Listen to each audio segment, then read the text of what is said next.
기념일인 오늘 군사 도발은 없었습니다.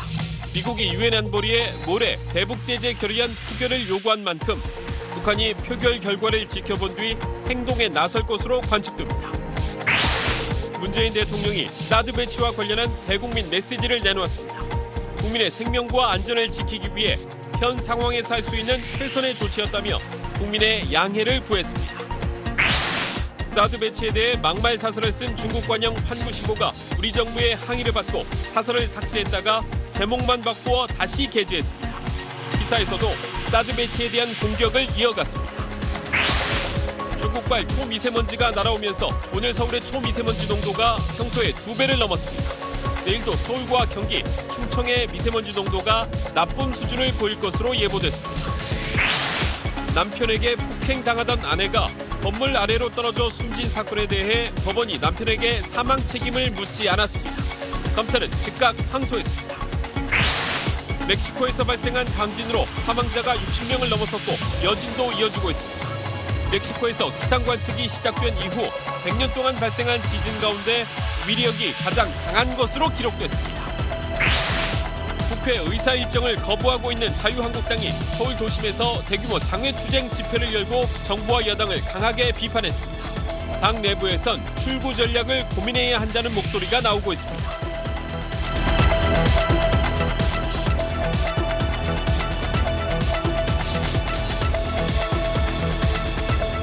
에너지를 쓰던 자동차가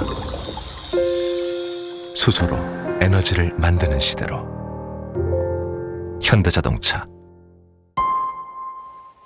여러분 안녕하십니까? 오늘은 북한 정권 수립 69주년입니다. 6차 핵실험에 이어서 추가 도발 가능성이 제기됐지만 지금까지는 별다른 움직임이 포착되지 않았습니다. 대신 노동신문을 통해 미국에 대한 협박을 계속했습니다. 첫 소식 문준모 기자가 보도합니다. 한미 군 당국은 오늘 대북 감시 자산을 운용하며 북한의 도발 징후 파악에 주력했습니다. 청와대 주요 관계자들도 출근한 가운데 문재인 대통령에게 북한군 동향을 보고했습니다.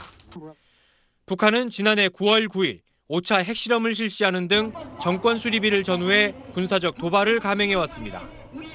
때문에 국정원은 북한이 정권 수립일에 맞춰 ICBM급 미사일을 시험 발사할 수 있다고 국회에 보고했었습니다. 하지만 북한의 군사적 행동은 없었습니다. 정권 수립일에 맞춘 도발은 지난 3일 6차 핵실험이었다는 분석도 나왔습니다. 사흘 전 수소탄 경축 집회에서의 박봉주 총리 발언을 근거로 들었습니다. 우리 공화국이 창건된 때로부터 69돌이 되는 뜻깊은 명절을 앞두고 행성을 진감하는 초강력 열핵 무기의 뇌성을 터친 것은 북한은 관영 매체를 통해 오늘도 대미 위협을 이어갔습니다. 노동신문은 미국이 대북 적대시 정책을 바꾸지 않는 한 선물 보따리를 계속 받게 될 거라고 밝혔습니다. 또 핵 보유국임을 거듭 주장하고 최첨단 무기를 더 만들겠다며 핵과 미사일 도발을 이어갈 뜻을 분명히 했습니다. SBS 문준모입니다. 이제 북한의 무슨 기념일마다 도발 걱정하는 상황이 됐습니다. 오늘이 지나도 안심할 수는 없는데 특히 모레 대북 제재안 표결이 고비가 될 것 같습니다. 계속해서 김수영 기자입니다. 미국은 유엔 안전보장이사회에 모레 대북 추가 제재안을 표결하자고 공식 요청했습니다. 대북 원유 공급 중단과 북한 섬유 제품 수출 금지 등 가장 강력한 제재안입니다. 중국과 러시아가 거부할 가능성이 크지만 미국은 물러서지 않겠다는 입장입니다. 이 제재안 표결 결과가 북한의 추가 도발을 가늠하는 1차 변수입니다. 북한은 강도 높은 대북 제재안이 통과될 경우 다시 군사행동에 나설 것을 예고했습니다. 제재와 압박에 집착한다면 미국으로서는 도저히 감당할 수 없는 요리 없이 단호한 대응에 직면하게 될 것이다. 늦어도 노동당 창건일인 다음 달 10일 전에 도발할 거란 관측이 많습니다. 당 창건 기념일이 북한 내부 결속을 위한 가장 중요한 정치 행사라는 점에서 그 시기를 전후로 한 북한의 도발 가능성 충분히 있다고 봅니다. 도발 방식은 핵실험보단 ICBM급 미사일 발사가 유력합니다. 풍계리 핵실험장에서 발생한 함몰 지진으로 추가 실험을 하려면 정비할 시간이 필요하다는 겁니다. 특히 북한이 ICBM에 장착할 수 있는 수소탄 실험에 성공했다고 밝힌 만큼 화성 14형을 태평양으로 실거리 발사할 수 있습니다. 또 예고한 대로 중장거리급 화성 12형을 괌 주변 쪽으로 붙여 쏠 가능성도 제기됩니다. SBS 김수영입니다. 그런데 육착 실험 이후에 국제사회에서 북한의 입지는 점점 좁아지고 있습니다. 멕시코는 북한 대사에 추방 명령을 내렸고 필리핀은 북한과의 교역을 전면 중단하기로 했습니다. 이혜미 기자가 보도합니다. 멕시코 정부는 북한의 핵실험과 인간 탄도미사일 발사에 대한 항의 표시로 김형길 주 멕시코 북한 대사를 추방하기로 결정했습니다. 김 대사를 외교적 기피 인물로 지정하고 72시간 이내에 멕시코를 떠나라고 명령했습니다. 불개입 외교 정책을 견지해온 멕시코로서는 이례적일 정도로 강도 높은 대응입니다. 김 대사는 추방 명령이 무지한 조치라며 거세게 항의했습니다. 또한 북한은 가장 강력한 핵무기를 가졌다며 두려울 게 없다고 강조했습니다. 조선반도 핵 문제는 그 근원, 발전 역사, 현 상황 등 모든 측면에서 볼 때 미국의 대조선 적대시 정책의 사물로서 미국과는 아무 상관없으며 북한의 손꼽히는 교역국가인 필리핀도 교역 전면 중단을 선언했습니다. 필리핀의 대북 수출품 중 하나인 집적 회로기판과 컴퓨터는 북한의 핵과 미사일 실험에 사용된다는 우려가 제기되었습니다. 이번 조치는 미국이 북한과 거래하는 제3국가의 무역을 중단하는 세컨더리 보이콧을 검토하는 것과 무관하지 않은 것으로 보입니다. 이보다 앞서 유럽연합은 유엔 안보리 제재와는 별도로 북한에 대한 독자적 경제 제재를 강화하기로 했습니다. 강력한 제재와 압박 속에서도 북한은 추가 도발 의사를 숨기지 않으며 국제사회에서 더욱 고립돼 가고 있습니다. SBS 이혜미입니다. 사드 임시 배치에 대한 문재인 대통령의 입장은 어젯밤 8시 뉴스가 끝날 때쯤 나왔습니다. 시간이 늦어진 건 그만큼 고민이 많았다는 뜻이겠죠. 문 대통령은 국민을 지킬 최선의 조치였다고 설명했습니다. 이 소식은 정영태 기자가 보도합니다. 청와대는 어제 온종일 발표 내용을 고심하다 밤 9시가 다 돼서야 서면으로 대통령 명의 입장을 냈습니다. 문재인 대통령은 평화적 해결 노력에도 북한이 탄도미사일 발사와 6차 핵실험을 강행했다며 책임이 북한에 있음을 분명히 했습니다. 국민의 생명과 안전을 지키기 위해 현 상황에서 할 수 있는 최선의 조치로 더는 미룰 수 없다며 국민의 양해를 구했습니다. 임시배치 불가피성과 방어 목적임을 강조한 건 중국도 의식한 걸로 해석됩니다. 임시배치라는 점도 거듭 강조했습니다. 최종 배치 여부는 더 엄격한 일반 환경평가 후에 결정된다며 평가 과정에 국민도 참여해달라고 말했습니다. 중국은 물론 국내 진보 진영을 달래려는 뜻으로 읽혔습니다. 여당은 시의적절한 메시지라고 평가했지만 야당은 한밤중에 입장문 하나 내놓고 말 일이냐고 비판했습니다. 그동안 보여왔던 소통은 왜 사드 배치에만 적용되지 않는 것입니까? 한국당과 바른정당은 임시 배치를 강조한 게 사드 철수 가능성과 논란의 불씨를 남겨놨다고 비판했고 국민의당은 이참에 문 대통령이 약속한 대로 국회 비준 동의 절차를 밟자고 제안했습니다. SBS 정영태입니다. 김치, 개구리밥 운운하며 막말 사설 실었던 중국 관영 매체 환구시보에 우리 정부가 공식 항의했습니다. 그러자 환구시보는 문제의 사설을 삭제했다가 제목만 바꿔서 슬그머니 다시 올렸습니다. 베이징 편성욱 특파원입니다. 조중 한국 대사관이 환구시보의 사설이 한국의 음식과 종교 문화를 비하했다며 공식 항의하자 환구시보는 문제의 사설을 홈페이지에서 삭제했습니다. 그러나 잠시 뒤 이 사설을 제목만 바꿔 다시 올렸습니다. 사드 배치하는 한국 두 가지 질문에 답하라 했던 제목이 사드 배치 완료한 한국 절대로 안전할 수 없다로 바뀌었습니다. 그러나 문제가 됐던 막말 표현은 단 한 글자도 수정되지 않았습니다. 한국 보수주의자들이 김치만 먹어서 멍청해진 것이냐? 한국은 강대국 사이에서 물에 떠 흔들리는 개구리밥 신세가 될 것이다. 한국인은 수많은 사찰과 교회에서 평안을 위한 기도나 하라 등의 표현이 그대로 남았습니다. 논란이 커지자 일단 사설을 내렸다가 입장을 바꾸지 않기로 최종 결정한 겁니다. 기사에서도 한국의 사드 임시 배치에 대한 공격을 이어갔습니다. 익명의 군사 전문가 인터뷰를 인용해 사드가 오히려 한국을 선제 타격 대상으로 만들어 엄중한 안보 위협을 유발했다고 보도했습니다. 중국 정부의 철저한 검열을 거쳐 발간되는 관영 매체가 한국을 비하하는 막말 표현까지 고칠 수 없다는 태도를 보이면서 한국인들의 반중 감정도 그만큼 커질 걸로 예상됩니다. 베이징에서 SBS 편사옥입니다. 네, 다음 소식입니다. 오늘 새벽 경기도 안산의 한 다세대 주택 1층 창고에서 불이 나 3살 아이가 의식불명 상태에 빠졌습니다. 사건 사고 소식 이현영 기자입니다. 창고 가득 쌓인 달걀이 시커멓게 그을린 채 산산조각 나 있습니다. 오늘 새벽 3시 반쯤 경기도 안산시의 한 3층짜리 다세대 주택 1층 창고에서 불이 났습니다. 한 소리 나면서 이렇게 불이 여기서 이제 팍 튀어나와가지고 이게 문이 확 밖으로 튀어나왔고, 그다음에 이제 여기서 이렇게 연기가 올라오고 여기 집 다 탔거든요, 지금. 불은 20분 만에 꺼졌지만 주민 12명이 연기를 마셔 병원으로 옮겨졌습니다. 이곳 계란 보관 창고에서 갑작스러운 폭발이 일어났습니다. 안에 있는 물품들이 타면서 연기는 주민들이 살고 있는 2층과 3층까지 올라갔습니다. 2층에서 할머니, 할아버지와 잠을 자던 3살 이모부는 아직도 의식을 되찾지 못하고 있습니다. 연기 마신 데서 많이 마셨나 봐요. 애가 3살밖에 안 되다 보니까免疫力 약하다 보니까. 경찰과 소방당국은 달걀 보관 창고 냉방장치가 과열돼 불이 났을 가능성이 있는 것으로 보고 있습니다. 역주행 차량에 충돌 사고도 있었습니다. 오늘 새벽 경기도 용인시에서 31살 장모 씨의 승용차가 왕복 6차선 도로를 역주행하다 마주오던 차를 들이받았습니다. 피해 차량 운전자 34살 양모 씨가 숨졌고 장 씨는 중상을 입었습니다.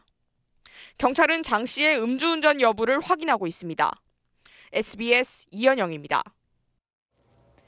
맑고 푸르러야 할 가을 하늘에 때 아닌 불청객이 찾아왔습니다. 중국에서 불어온 초미세먼지로 하늘이 온종일 뿌옇게 흐렸는데요. 미세먼지 농도는 내일도 나쁨 상태일 것으로 예보됐습니다. 정구희 기상전문 기자입니다. 하늘공원에서 바라본 서울의 모습입니다. 미세먼지에 갇혀버린 도심이 잿빛으로 변했습니다. 남산타워는 아예 모습을 감췄습니다. 한강 주변도 잘 안 보이고 미세먼지가 상당히 많은 것 같습니다. 탁 트인 하늘을 보러 왔는데 좀 상당히 답답하고. 특히 가시거리를 크게 헤치는 초미세먼지 농도가 높아졌습니다. 한강 건너편 건물들이 어디가 어디인지 알아볼 수 없을 정도로 하늘이 뿌였습니다. 미세먼지보다 크기가 작아 건강에 더 해로운 초미세먼지는 대부분 공장이나 자동차 등에서 배출됩니다. 오늘 서울과 인천, 경기, 영남권의 초미세먼지 농도는 평소의 2배 수준이었습니다. 이번 초미세먼지는 북서 기류를 타고 중국에서 북한을 거쳐 우리나라로 넘어온 것으로 분석됐습니다. 산둥반도 부근의 고농도 미세먼지가 서해상에 위치한 고기압의 영향으로 북서풍의 영향을 받으면서 중서부 지역을 중심으로 농도가 다소 높았습니다. 밤에도 미세먼지가 계속 유입됩니다.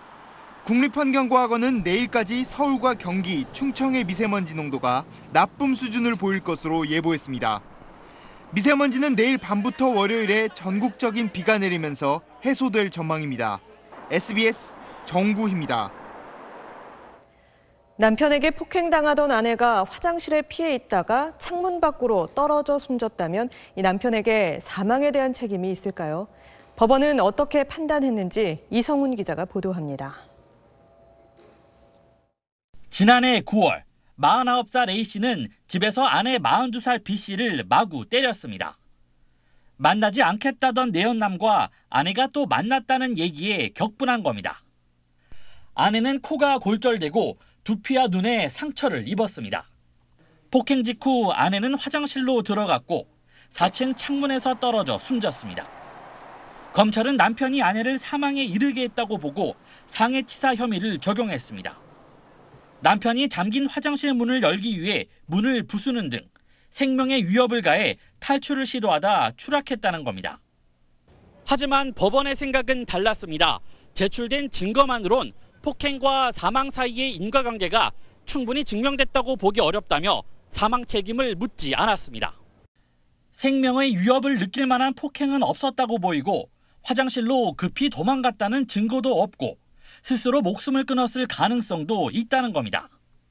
다만 상해죄로 징역 1년 2개월의 실형을 선고했습니다. 판결 내용을 접한 시민의 반응은 엇갈렸습니다. 폭행 부분이 있었고 그걸로 인해서 아내가 사망에 이르렀다면은 국민의 법감정상 이거는 도저히 납득하기 어려운 부분이 있습니다. 의심이 가는 이제 뭐 정황이나 이런 건 있지만 뭐 결정적인 증거가 없기 때문에 책임을 물을 수는 없다고 저는 생각합니다. 검찰은 법원의 선고를 받아들일 수 없다며 항소했습니다. SBS 이성훈입니다. 어제 멕시코 남부에서 발생한 강진은 멕시코 기상관측 이래 100년 만에 가장 강한 지진이었습니다. 사망자가 60명이 넘는 가운데 주변 150개 도시에 비상사태가 선포됐습니다. 로스앤젤레스 정준형 특파원입니다. 규모 8.1의 강진에 마치 주저앉은 모래성처럼 건물들이 산산조각났습니다. 무너진 건물 더미 사이에선 밤새 구조 작업이 이어졌습니다. 지금까지 확인된 사망자만 60명을 넘어섰고 부상자는 수백 명에 달합니다. No tengo cómo explicarse. Que mire cómo quedó la casa, toda allá adentro, toda destrozada. Así es.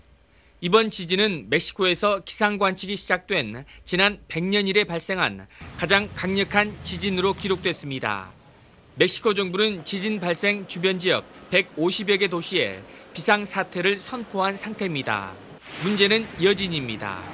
지금까지 180여 차례 여진이 발생한 가운데 첫 번째 강진의 버금가는 강력한 여진이 올 수 있다는 전망에 주민들의 공포감이 커지고 있습니다. Por el terremoto de ayer quedó en muy malas condiciones.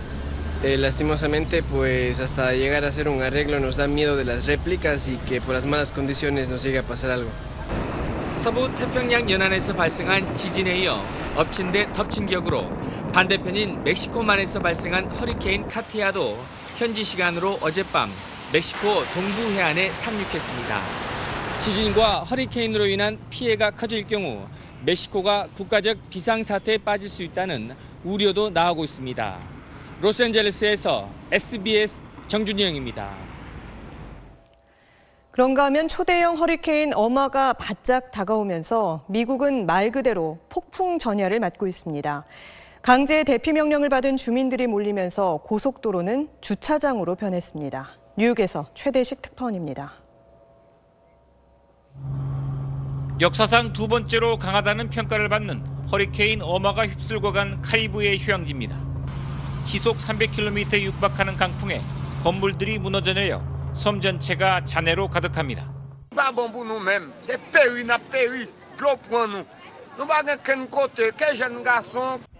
카리브해 일대 희생자만 20명 이상인 것으로 알려져 있습니다.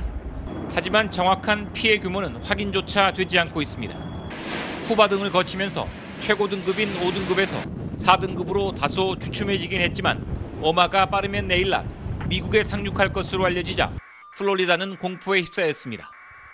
해안가 강제 대피 명령을 받은 560만 명의 주민들이 몰리면서 고속도로는 주차장이 됐고 주유소와 마트는 사람들로 넘쳐났습니다. All the gas stations in Miami are empty. So, but as far as getting here so far, so good. So hopefully it stays this way. 플로리다주는 2천만 명이 넘는 전체 주민에게 언제든 대피할 수 있도록 준비해 줄 것을 당부했습니다. If you live in South Florida and your reference is Andrew was a tiny but powerful storm. This is a big and powerful storm. 하비에 이어 어마가 지금의 위력을 유지한 채 플로리다를 강타한다면 미국은 1년에 4등급 이상 허리케인의 연타를 맞는 사상 첫 해가 됩니다. 뉴욕에서 SBS 최대식입니다. 지난 주말 개통한 서울의 첫 경전철 우이 신설선입니다. 신설동과 북한산 사이 11.4km 구간을 오가죠. 교통이 불편했던 지역에 숨통을 틔우긴 했는데 벌써부터 운영 적자에 대한 우려가 나오고 있습니다.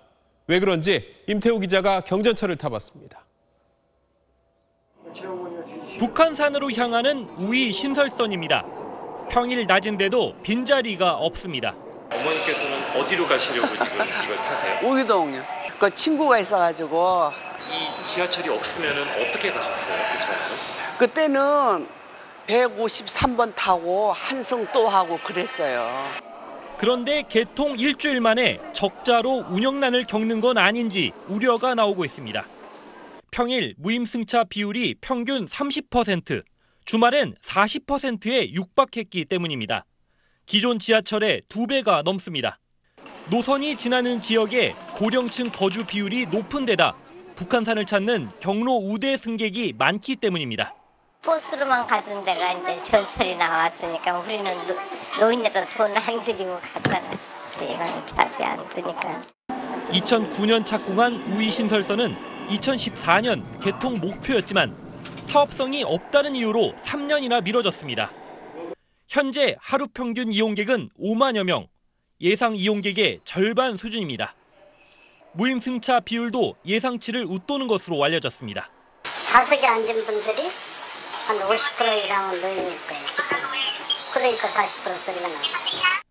운영사 측은 적자를 예단할 수는 없지만 불가피할 경우 지하철 요금과 같은 현재 운임을 인상하는 방안을 서울시와 논의할 수 있다고 설명했습니다. 이에 서울시 측은 운영은 민간 사업자의 책임이라면서 이용객 현황을 지켜보겠다고 밝혔습니다. SBS 임태우입니다.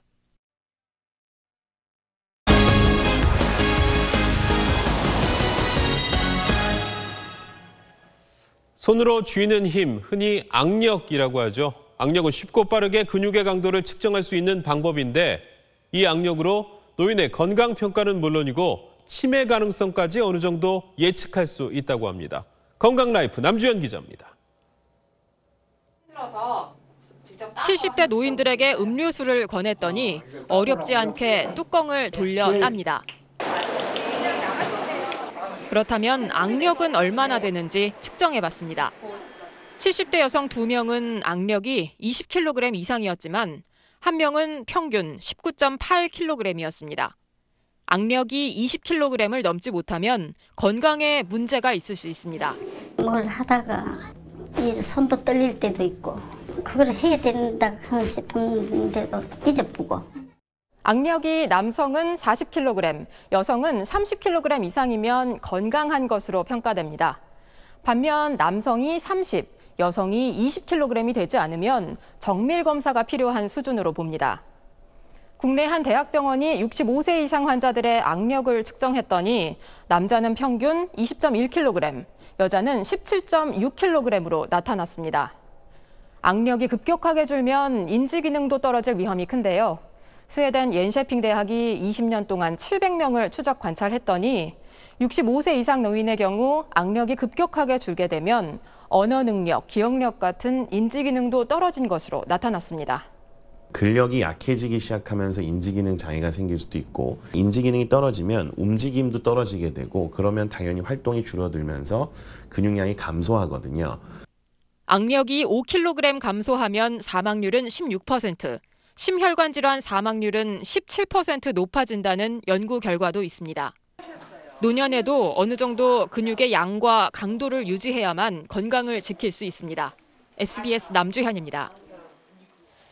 저출산의 대안을 찾아보는 연중기획 아이 낳고 싶은 대한민국입니다. 오늘은 어떻게 하면 엄마의 독박 육아 피하고 아빠가 더 육아에 참여할 수 있을지 고민해 보겠습니다. 법적으로는 아빠들도 얼마든지 육아휴직할 수 있지만 솔직히 눈치가 좀 보이죠. 그래서 실제 육아휴직하는 아빠는 8.5% 정도입니다. 보도에 장선희 기자입니다. 윤현철 씨는 한 달째 육아휴직 중입니다. 젖병을 씻고 분유를 먹이고 우는 딸을 달래다 보면 하루가 휙 지나갑니다. 응? 아유 이뻐. 아유 이뻐. 불과 한 달이지만 아내가 느끼는 변화는 큽니다. 아내로서 일단 출산 후에 뭐 우울한 마음이나 힘들었던 부분이 이 한 달로 인해서 많이 좋아졌고요. 그다음에 독박 육아에서 벗어나는 기회가 있어서. 윤 씨가 육아휴직을 쓸 수 있었던 건 눈치 안 주는 회사 덕분입니다. 자녀가 2살이 될 때까지 남성은 의무적으로 한 달 이상 쉬어야 하고 회사는 육아휴직 첫 달만큼은 통상임금의 100%를 지급합니다. 아기가 태어나면 한 달을 무조건 쉴 수 있기 때문에 눈치 안 보고 쉴 수 있어서 그게 가장 좋은 것 같습니다. 오전 8시 반이 넘었지만 직장인 안성열 씨는 느긋하게 아침 식사를 하며 아들의 등원 준비를 합니다. 한 달에 2번 이상은 출근 시간을 9시에서 11시로 늦춰 아들을 유치원에 데려다 줍니다. 출퇴근 시간을 조정하기에 앞서 상사에게 구차하게 허락받지 않아도 됩니다. 제가 원하는 날짜에 원하는 시간에 등록을 하고 나면은 시스템화되어 있어서 당연히 그 날짜 쓰고 하니까 참 좋은 것 같습니다. 이런 가족 친화적 기업은 그렇지 않은 경우보다 경영 성과가 19% 높고 직원들의 직무 만족도와 조직 헌신도도 높았습니다. 육아휴직도 2배로 주고 이제 유연 근로도 하고 또 배우자 출산 휴가도 늘리고 하는데 정부가 그런 역할을 한다라고 해서 자연스럽게 기업 현장에서 이루어지는 것은 아니죠. 그래서 기업이 사실은 그 역할을 해줘야 됩니다. 남성의 육아 참여는 개인의 인식 전환도 필요하지만 회사가 법적 권리를 뒷받침해줘야만 가능합니다. SBS 장선입니다. 네, 다음 뉴스입니다. 충남 서산 천수만에 고등어떼가 몰려와서 낚시꾼들을 유혹하고 있습니다. 갓 잡은 고등어를 즉석에서 구워 먹으면 그 맛이 어떨지 궁금해집니다. 이용식 기자가 천수만 고등어 낚시를 취재했습니다. 간척지 논을 만들기 위해 바다를 막은 천수만 방조제입니다. 바닷물이 들어올 때에 맞춰 낚시꾼들이 몰려듭니다. 와, 잡았다! 몇 차례 입질하더니 미끼를 덥석 문 고등어가 줄줄이 올라옵니다. 낚싯줄에 매달린 고등어는 요란하게 파닥거립니다. 하지만 한 번 낚시 바늘에 걸리면 빠져나가기가 쉽지 않습니다. 아직 씨알은 작아도 손맛을 느끼기엔 부족함이 없습니다. 고등어가 이 당찬 손맛이 있어요. 조그만 해도 끌고 가는 힘이 대단하더라고요. 고등어뿐 아니라 가끔 숭어와 학꽁치, 감성돔도 잡혀 초가을 낚시의 즐거움을 더해줍니다. 고등어떼는 여름이 끝날 무렵인 일주일 전쯤 나타나기 시작했습니다. 먹잇감인 멸치떼를 따라 서해로 올라오다가 양식장이 몰려있는 천수만까지 들어온 겁니다. 쉴 새 없이 올라오는 고등어 낚는 재미에 방조제가 시끌벅적하면서 어망은 갓 잡은 고기들로 금세 채워집니다.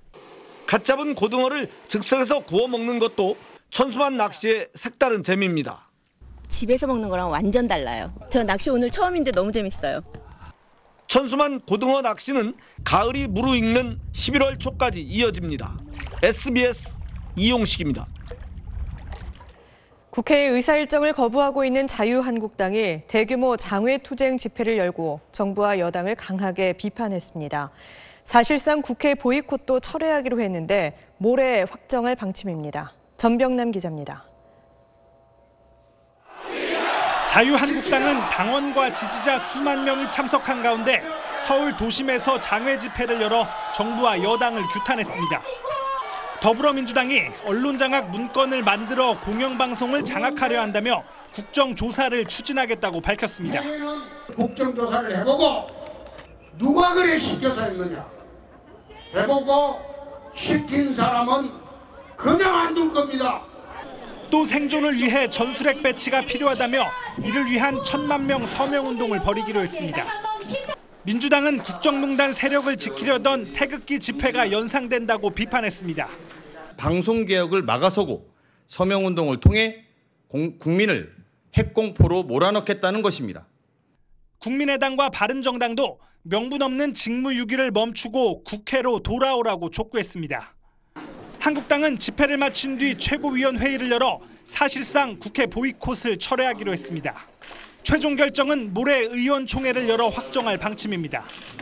오늘 대규모 집회를 통해 끌어올린 결속력을 동력 삼아 원내외에서 대정부 투쟁 강도를 높이겠다는 겁니다.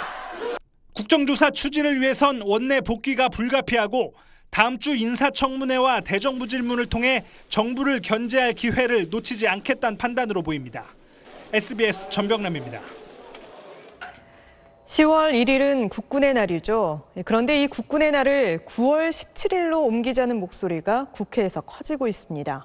그 이유가 뭔지 권란 기자가 취재했습니다. 역사학자 이준식 씨는 국군의 날을 한국 광복군 창설일인 9월 17일로 옮겨야 한다고 주장합니다. 광복군이 우리 군의 시초이기 때문이란 겁니다. 독립투쟁을 넘어서 엄연히 한나라의 군대로 활동했단 논리입니다. 외조부인 한국광복군 총사령관 지청천 장군, 여성 광복군으로 활약했던 모친 지보경 여사의 증언도 근거로 됐습니다. 인도 버마 지역에 나가서 영국군과 이제 공동 작전을 벌이기도 했고요. 그다음에 유명한 독수리 작전이라는 것을 통해서 미군과 공동 작전을 준비하기도 했습니다. 여야 국회의원 33명도 국군의 날을 9월 17일로 변경하자고 촉구하는 결의안을 발의하며 공론화에 불을 댕겼습니다. 대한민국 법통의 연원인 임시정부가 창건한 광복군 창건일을 국군의 날로 변경하는 것이 타당하다고 생각합니다. 국군의 날은 지난 1956년 10월 1일로 지정됐습니다. 6.25 전쟁 당시 우리 육군이 처음 38선을 돌파한 날이자 육해공 3군 체계가 갖춰진 날을 기념한 겁니다. 지난 2003년과 2006년 국군의 날을 바꾸자는 국회 결의안이 제출됐지만 무산됐습니다. 임시정부를 계승한다는 헌법 정신에 맞춰 바꾸자는 주장에 광복군이 중국의 지시를 받았다는 반론도 있어서 국군의 날 변경을 놓고 갑론을박이 예상됩니다. SBS 권란입니다.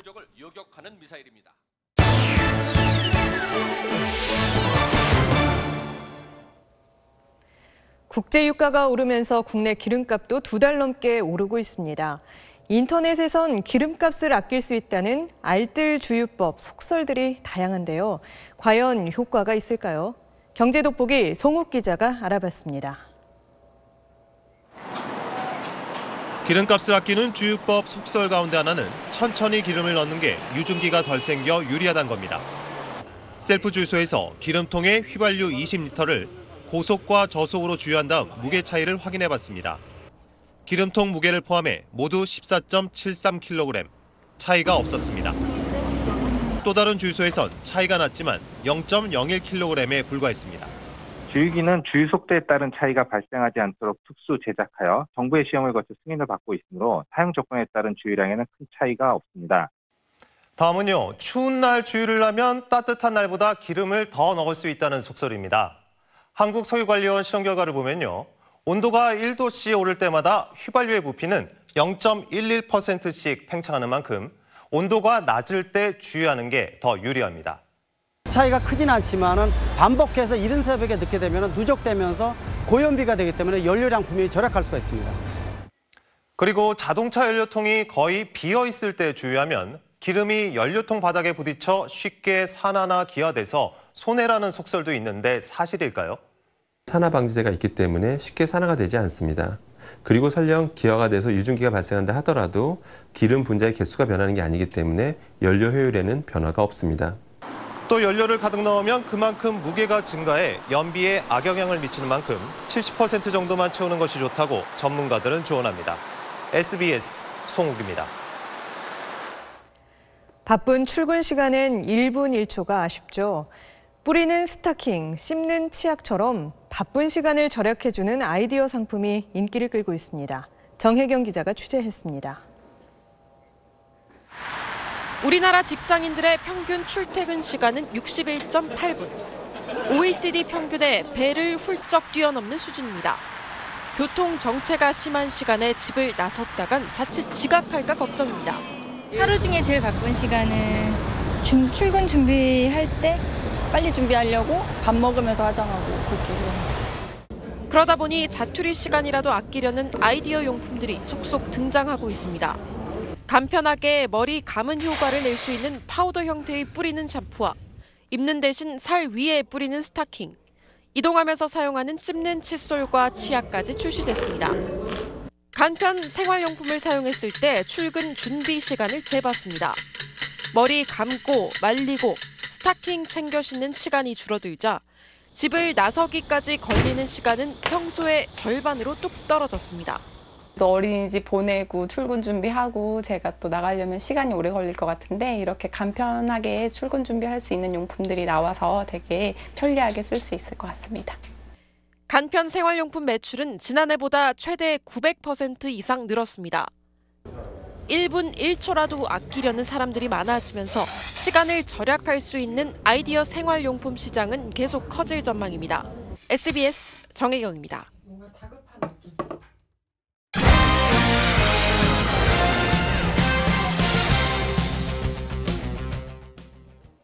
안녕하십니까, 스포츠 뉴스입니다.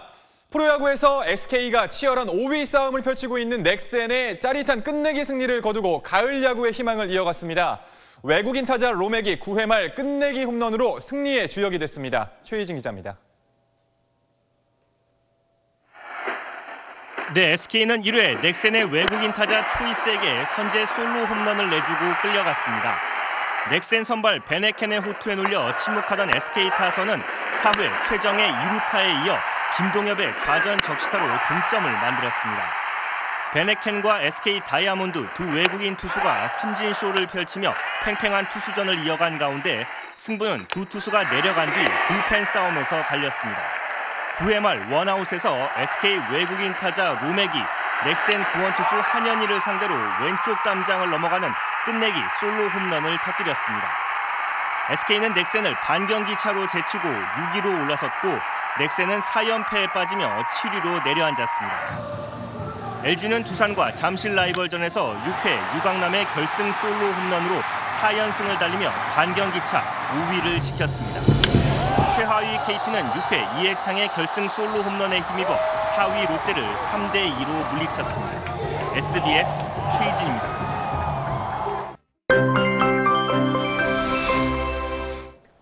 밤이 되면서 중서부 지방의 미세먼지 농도가 다시 높아지고 있습니다. 오늘 유입된 중국발 미세먼지의 영향으로 내일도 중부 곳곳으로는 미세먼지 농도가 나쁨 수준을 보이겠습니다. 밤부터 서해안과 제주 지역에는 비가 내리기 시작합니다. 이 비가 월요일에는 전국으로 확대되겠는데요. 이틀간 지리산과 남해안에는 최고 150mm 이상의 큰 비가 내리겠고 충청 이남 지방은 30에서 80mm, 서울에는 40mm 안팎의 비가 올 것으로 보입니다. 내일 아침도 안개가 강해지겠습니다. 날은 점차 흐려지겠고 기온은 오늘과 비슷하겠는데요. 내일 서울의 한낮 기온은 29도, 대전 29도까지 오르겠고 남부지방 대구의 낮 기온 30도까지 오르면서 한낮에는 약간 덥겠습니다. 비는 월요일 밤에 모두 그치겠고요. 이후로는 대체로 맑은 날씨가 이어지겠습니다. 날씨였습니다. 어느새 메밀꽃, 코스모스 같은 가을꽃이 한창입니다. 꽉 막힌 여야 정치권, 또 끝없이 엇나가는 남북관계 보고 있으면 비바람마저도 때가 되면 꽃을 피우는 자연의 이치가 새삼 경이롭게 느껴집니다. 8시 뉴스 마치겠습니다. 고맙습니다.